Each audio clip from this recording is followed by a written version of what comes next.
අයුබෝවන් අපේ තාත්තා අද මේ ලෑස්ති වෙන්නේ අපේ ක්‍රිස්මස් කේක් එක හදාගන්න. ඉතින් මට අද සහ වෙනවා මගේ නෝනා. ඉතින් මගේ නෝනා තමයි ඇත්තටම ලංකාවේ ඉන්නකොට අපේ පවුල් ඔක්කොමලම කේක් හදපු කෙනා. ඉතින් ඒත් එක්කම මට මේ අවස්ථාවේ මගේ අම්මා අමතක කරන්න බෑ. මොකද මගේ අම්මා තමයි හැම කෙනාගේම කේක් එක ගිහිලි වල කපන කොටන දේවල් ටික ඔක්කොම කරලා දෙන්නේ මගේ අම්මා. ඉතින් ඈගෙන් ලැබිච්ච ආభాසය මගේ නෝනාත් දැන් ඉදිරියටම අරගෙන යනවා. ඉතින් ඈ තමයි ලංකාවේ ඉන්නකොට මේ හැම දෙනාගේම නත්තල් කේක් එක හදනවා නම් එයා තමයි ගිහිලි වල මේ යාගේ රෙසිපි එක තමයි ඒගොල්ලෝ ඔක්කොමලා යූස් කරන්නේ. ඉතින් මෙයා යන්න ඕනේ කේක් එක කලවම් කරලා දෙන්න. ඉතින් අද මම මේ හදාන කේක් එක රාත්තල් 20ක කේක් එකක් හදාගන්නේ.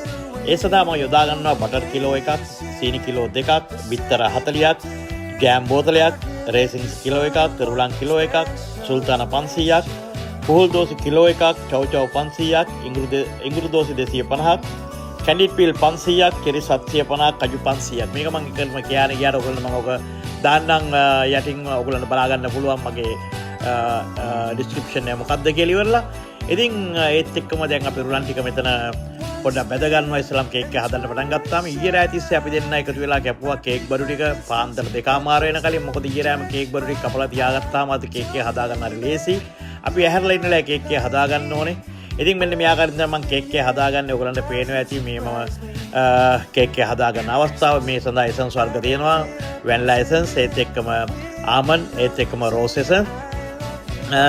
මේවා ටිකත් මම මේකට එකතු කරගන්නවා. ඔයගලන්ට බලා ගන්නට පුළුවන් කොහොමද මම මේ කේක් එක හදන විදිය කියලා ඉවරලා. ඉතින් මේ ස්වල්ප ප්‍රමාණයකින් මේවා දාන්න ඕනේ. පොඩි කුප්පි තමයි මම අරගෙන තියෙන්නේ. ආමන්ඩ් ටිකක් නම් වැඩි වුණාට කමක් නැහැ. ඒත් එක්කම බ්‍රැන්ඩි එකකුත් මම අරගත්තා. මොකද බ්‍රැන්ඩි විතරක් දාන්න ඕනේ. ඒක තමයි මේක රස වෙන්නේ. ඉතින් මී පැණිත් මම මේකට කලවම් කරගන්නවා. මී පැණිත් දාන්න ඕනේ. මී පැණි දාලා බ්‍රැන්ඩි දාලා මේ කේක් එක හදාගත්තම කාලා බලනකොට ඕගොල්ලන්ට තේරෙයි මොනතරම් රසද කියලා. නත්තල් කේක් එකේ ලස්සන පාට ඇවිල්ලා තියෙනවා. මේ ඊයරයා කපාගත්තේ කෑලි ටික මේ කෑලි ටිකට එකතු කරගන්නවා අපි. මී පැණි ඒත් එක්කම එසන්ස් වර්ග ටික මේ ඔක්කොම ටික දාගෙන අපි ඊට පස්සේ මේක හොඳට අනා ගන්න ඕනේ. හොඳට අනාගෙන අපි බලමු කේක් එක කොයි ආකාරයෙන්ද හදාගන්නේ කියලා ඉවරලා. ඉතින් හරිම සුවඳක් දැනෙනවා දැනටමත් මේ කේක් එක. ඇත්තටම මම ලංකාවෙන් ගෙනාවු කිස් ජෑම් එකක් තමයි මේකට පාවිච්චි කරන්නේ. මොකද මම ඒකට ෆෘට් පයිනැපල් ජෑම් එකක් පාවිච්චි කළා. මොකද ඒක පාට ටිකක් රන්වන් පාට ගන්න ඕන නිසා. ඉතින් මායි නෝනා එක තියලා තමයි මේ කේක් එක හදන්නේ. කපලා පොරලි වල ගත්තට පස්සේ ඉතින් මම මේ කේක් එක අනා ගන්න අවස්ථාව කලවම් කරගන්නවා. මේ මම බදගත්ත රුලන් ටික මේ දානවා. ඒත් එක්කම මේ බ්‍රැන්ඩි වීදුරුවක්, පොඩි වීදුරුවක්. ඒ කියන්නේ මම හිතන්නේ බෝතල් කාලක් ප්‍රමාණයක් වගේ තමයි මෙතන සෙට් වෙන්නේ. බ්‍රැන්ඩි බෝතල් කාලක් විතර මේකට එකතු කරගන්නවා. ඉතින් මේ සදා මම ඔයගලන්ට ඉස්සලා කිව්වා වගේ බටර්, සීනි, බිත්තර, ජෑම් මේ හැමදේම මේකට යොදාගෙන තියෙන්නේ.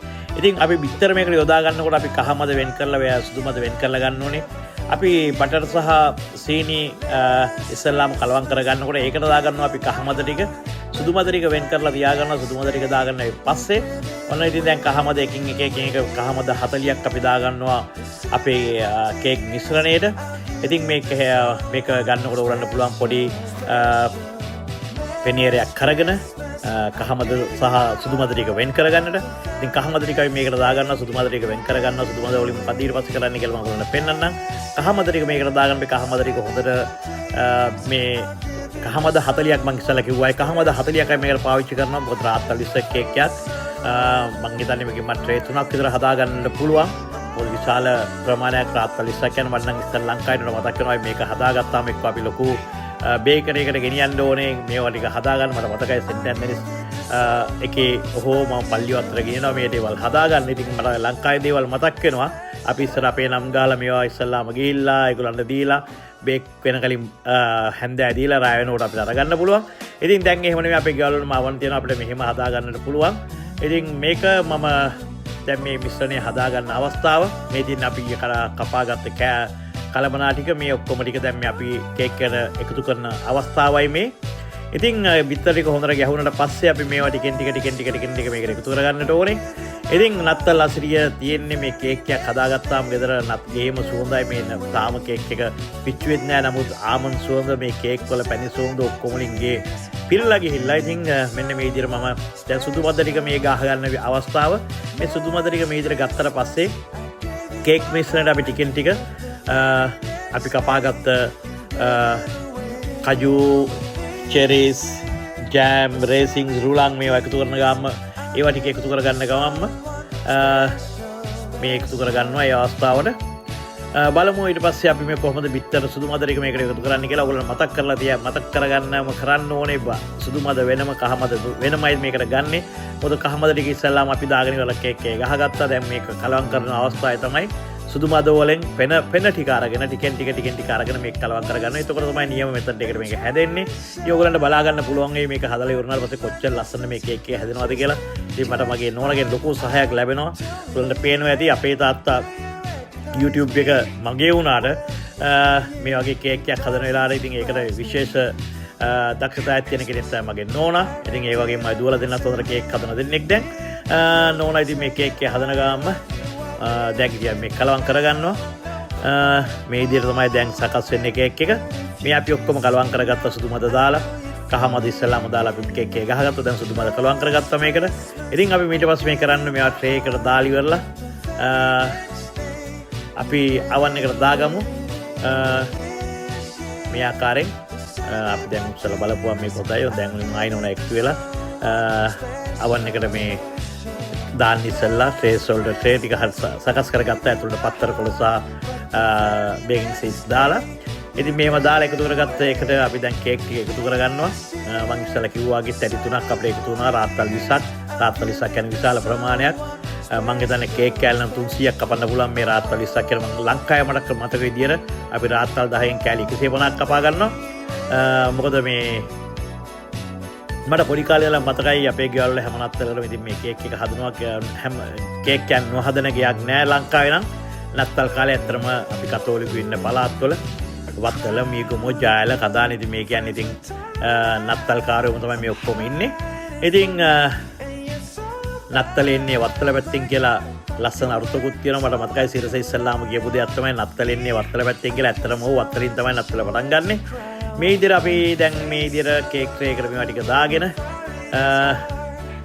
අපි ප්‍රීහීට් කරගත්ත අංශක 300කට දාලා ඉවරලා මෙන්න මේ කේක් ට්‍රේ තුනක් එකතු කරගෙන දැන් අපි කේක් ට්‍රේ තුන හදාගෙන ඉවරලා දිවාලේ මේ පිටිපස්සෙන් පේන්නේත් අපේ ගෙදර මේ නත්තලට සලසලා තියෙන පොඩි ප්‍රමාණයක්. ඉතින් ඒකත් මේ අවස්ථාවේ මම ඔයාලට චුට්ටක් පෙන්නනවා.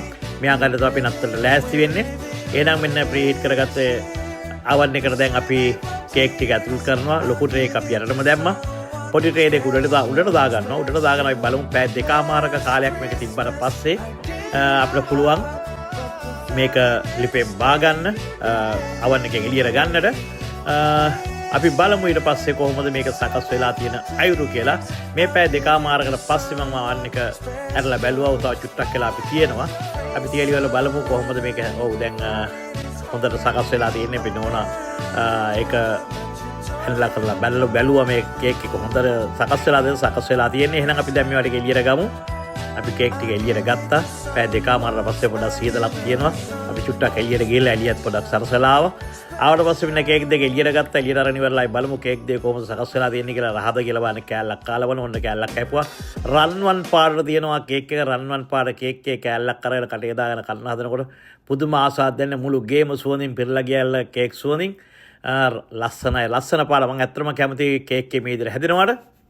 ඔන්න ඉතින් මේ ආකාරයෙන් තමයි අපි දෙන්න කේක් එක හදාගත්තේ. අපිට අවශ්‍ය විදිහට කේක් එක හැදිලා තියෙනවා.